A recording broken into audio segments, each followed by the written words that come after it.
ओम श्री सद्गुरुदेव भगवान की जय। अनादिकाल से हमारे भारतवर्ष में जो ऋषियों की परंपराएं थी, गुरुओं से शिक्षा मिलता था और शिष्य उस शिक्षा को ग्रहण करता था। साधना,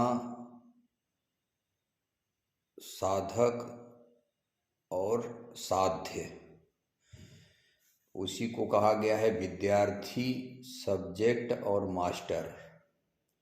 इसी को गीता में आया है ज्ञानम ज्ञेयम परिज्ञाता त्रिविध कर्म च ओदना कर्णम कर्म कर्तेति त्रिविधम कर्म संग्रह।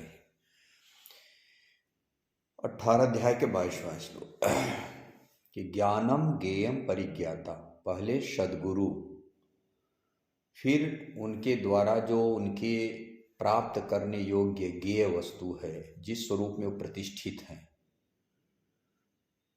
और साधक, उस ज्ञान की विधि उन्हीं सद्गुरु से मिलता है। और जिसको आश्रम कहते हैं, आ मीन्स होता है आत्मा, श्रम माने परिश्रम। जैसे विद्यार्थी शब्द है विद्या रूपी धन को जो संग्रह करने में लगा हुआ है, विद्या धन होता है, विद्या धनम सर्वधनम प्रधानम। वैसे ही आत्मा के लिए जब हम आध्यात्म पथ में, आत्म पथ में जब चलते हैं, तो 4 अवस्थाएं होती थी। ये चारों अवस्थाओं के जो साधक होते थे वो श्रम करते थे। तो शूद्र प्रवेशिका की प्रथम सीढ़ी है, सनातन धर्म की प्रथम सीढ़ी थी। जिस दिन से साधना की जागृति हो जाती है, जैसे सेवा कर रहे हैं, भजन करते हैं, चिंतन करते हैं, सद्गुरु के स्वरूप का ध्यान करते हैं, नाम जपते हैं, जो गीता का उपदेश था, भगवान ने कहा ओम का जप कर, मेरा ध्यान कर। तो उस समय काल के सद्गुरु कृष्ण थे, उन्हीं को भगवान कहा गया, उन्हीं को ब्रह्म कहा गया, परमात्मा कहा गया था। तो जिस दिन से हम भजन चिंतन करते हैं, प्रत्याशी हैं, सेवा करते हैं, लेकिन साधना की जागृति नहीं हुई है। जिस दिन साधना की जागृति हो गई तो हम कैसे पता चले हमें? तो अंग फड़कने लगेगा, स्वप्न मिलेगा, आकाशवाणी होगी, निर्देश मिलेगा। इसी को जन्मना जायते शूद्र कहा गया था। तो साधना तो जागृत है, लेकिन हमें समझ में नहीं आता है कि भगवान क्या बता रहे हैं, क्या पढ़ा रहे हैं। ऐसी अवस्था में वो सेवा से प्रारंभ करे, वो सेवा से ही श्रम करता है। यह है शूद्र। शुभ, शुभ शुभ मतलब शुभ, द्रव्य से द्रवीभूत। शुभ एक परमात्मा है, हमारी सेवा साधना से वो द्रवीभूत हो गया। तो कैसे पता चले? अंग फड़कने लगा, संकेत मिलने लगा, कुछ न कुछ निर्देश मिलने लगता है, तो वही है शूद्र। तो वो सेवा से परिश्रम करता है। और दूसरा है विधि समझ में आ गई, वैश्य हो गया, सद्गुणों का संग्रह करेगा धीरे धीरे, इंद्रियों संयमित होती जाएंगी, गोरक्षा, और धीरे धीरे आत्मिक पूंजी दैवी संपदा का उत्कर्ष होता जाएगा, ये वैश्य है। फिर धीरे धीरे जब ये दैवी संपदा उत्कर्ष हो गई, धीरे धीरे भजन में मन लगने लगता है, तो समर्पण आता है। कृषि गौरक्ष वाणिज्यम वैश्य कर्म स्वभावजम परिचर्यात्मकम कर्म शूद्रस्यापि स्वभावजम। उसी को आत्मकम कर्म कहा गया है शूद्र के लिए। परिचर्या, ये नहीं कि बाहर लोग अर्थ लगा लिए, ये गलत चीजें हैं। आप यथार्थ गीता पढ़ेंगे तो स्पष्ट होगा। तो परिचर्या किसकी करनी है? आत्मकम कर्म। आत्मा क्या है? शाश्वत है, सत्य है, सनातन है, और उसी के गुरु को सद्गुरु कहते हैं। उन्हीं के ये पूजा स्थल ये बना हुआ है।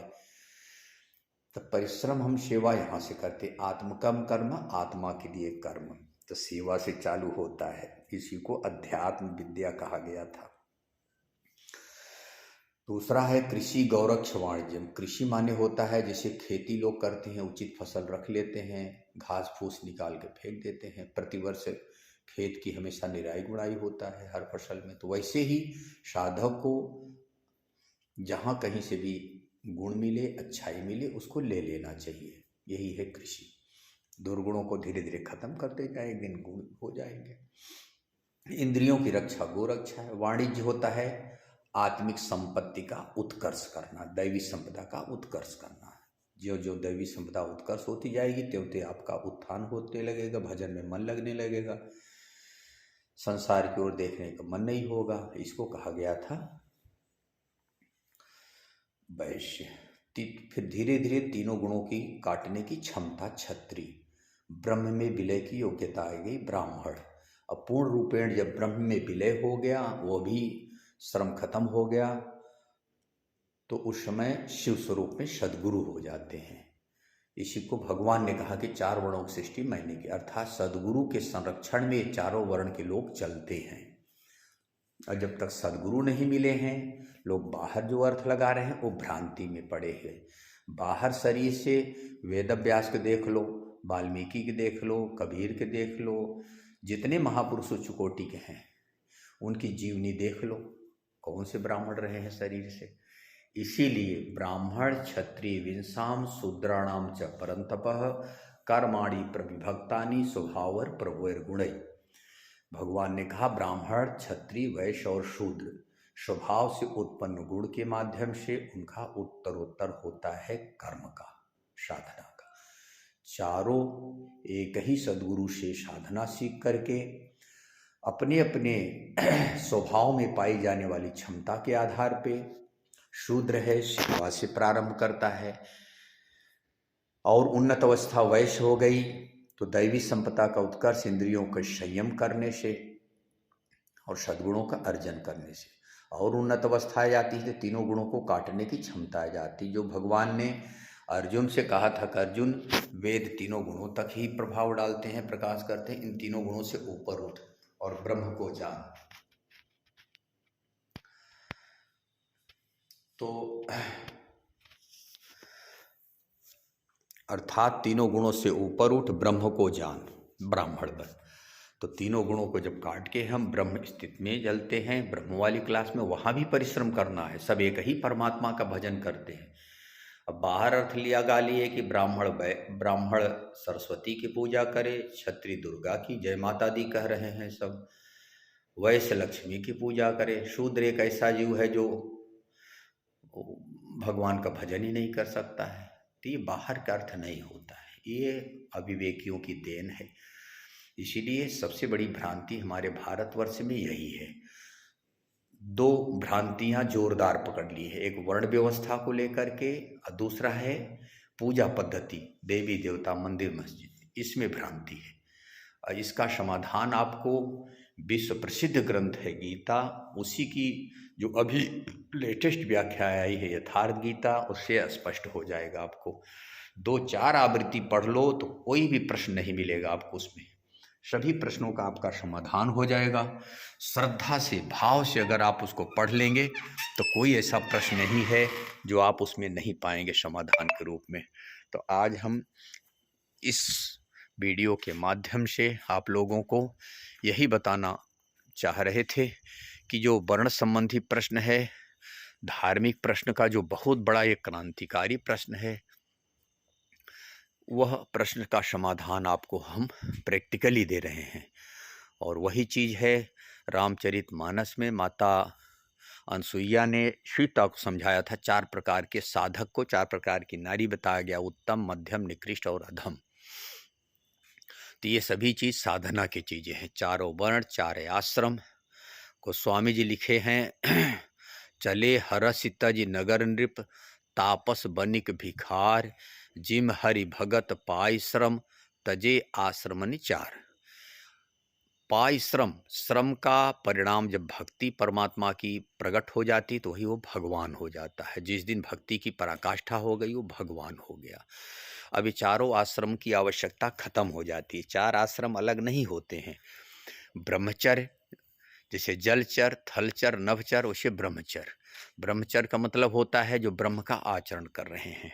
जैसे जलचर का मतलब होता है जो जल में चलने वाले हैं। ब्रह्मचर्य, जब हम ब्रह्म का आचरण करते हैं, आत्मिक संपत्ति आने लगती है। तो गृहस्थ, जैसे शादी विवाह हो गया, उसको गृहस्थ कहा गया। तो वृत्ति हमारी परमात्मा से संयुक्त हो गई, पति परमात्मा को कहा गया है, उससे संयुक्त हो गए, ये गृहस्थ हो गया, गृहस्थ आश्रम। तीसरा है वानप्रस्थ, कि मन सहित इंद्रियों पे हम संयमित करने लगे, भगवान के परायण हो गए, वानप्रस्थ। फिर चौथा है संन्यास, शुभ और अशुभ कर्मों का भली प्रकार परित्याग हो जाए, वही है भक्ति की पराकाष्ठा, उसी को भगवान कहा गया है, उसी को संन्यास कहा गया है। तो ये चारों एक ही साधक के उत्तरोत्तर ये अवस्था है। भले ही कल हमारा शरीर छूट जाए तो साधना कभी नष्ट नहीं होगी, इसी को धर्म कहा गया है। भगवान ने कहा था कि नेहाभिक्रम नाशोस्ति प्रत्यवायो न विद्यते स्वल्पम पश्य धर्मस्य त्रायते महतो भयात्, कि इसमें बीज का कर्म का नाश नहीं है, असीमित फल रूपी दोष नहीं है, कोई रिद्धियाँ सिद्धियाँ आपको इस साधना का नष्ट नहीं कर सकते हैं। इस धर्म रूप का स्वल्प मात्र भी कर्म जन्म मरण के महान भय से उद्धार करने वाला होता है। आखिर वह कौन सा कर्म है जो जन्म मरण के भय से उद्धार करने वाला होता है? तो यही है आराधना, चिंतन, भजन, सुमिरण, जिसमें सद्गुरु के स्वरूप का ध्यान, और सद्गुरु जो होते हैं उन्हीं के जो स्वरूप होता है, वही स्वरूप हमारा आपका भी अभीष्ट है। वो अपने स्वरूप को प्राप्त कर चुके हैं, तो उनके स्वरूप का जो नाम है ओम, हमारे आपके भी स्वरूप का नाम ओम ही होगा। वही स्वरूप शिष्य को भी मिलता है, गुरु अपना गुरुत्व ही शिष्य को देता है। जैसे कोई पीएचडी किया है किसी सब्जेक्ट से, फिजिक्स या केमिस्ट्री या किसी से, तो उसी की योग्यता वो बता सकता है छात्र को, विद्यार्थी को। तो ठीक उसी प्रकार ये भगवान का भी रास्ता है। अब ये मंदिर मूर्ति एक याददाश्त के लिए, एक श्रद्धा के लिए, झुकाने के लिए होता है। जैसे बच्चों को कबूतर, खरगोश पढ़ाया जाता है, तो क की ख की संज्ञा को बोध कराने के लिए, यही सब चीज़ है। बोलिए श्री सद्गुरुदेव भगवान की जय। विशेष रूप से अभी लेटेस्ट व्याख्या गीता, यथार्थ गीता आप पढ़ेंगे 2, 4, 6 बार, इसके ऑडियो देखें, MP3 देखें, और वेबसाइट है www.yatharthgita.com। यथार्थ की स्पेलिंग YATHARTHGEETA सर्च करेंगे, आपको सब मिलेगा, विधिवत समझ सकते हैं, घर बैठे आप ऐप्स पे फ्री लोड कर सकते हैं। बोलिए श्री सद्गुरुदेव भगवान की जय।